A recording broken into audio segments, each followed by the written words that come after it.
par les compassions de Dieu, à offrir vos corps comme un sacrifice vivant,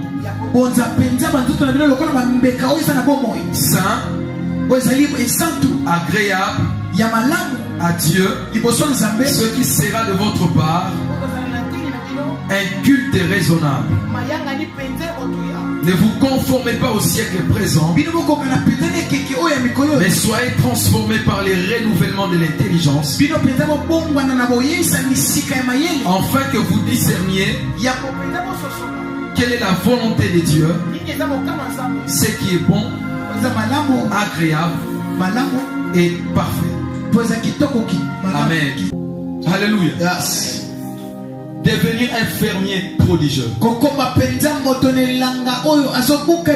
Je dis qu'un fermier va au-delà.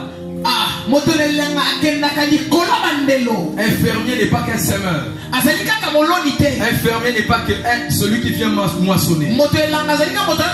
Mais il a les deux options en lui.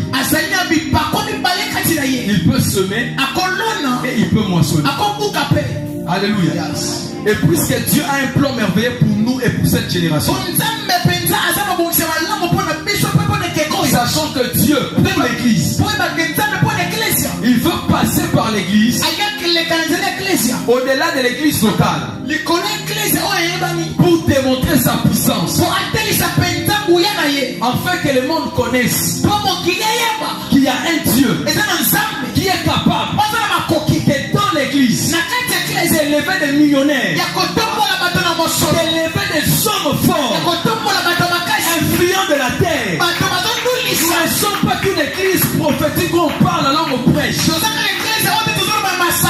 je crois que parmi nous doit y avoir des hommes importants de la société. Parce qu'avec Jésus, il y a l'union entre le sacerdoce et la royauté. Il est possible d'être prophète avant des millions.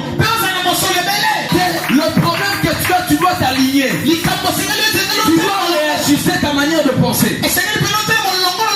Il faut que tu arrêtes de penser un peu local. Il faut que tu élargisses ta pensée. Il faut que tu voies grand.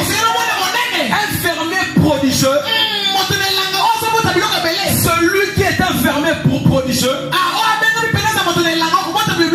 c'est un homme qui voit la dimension de la grandeur et du dessein de Dieu.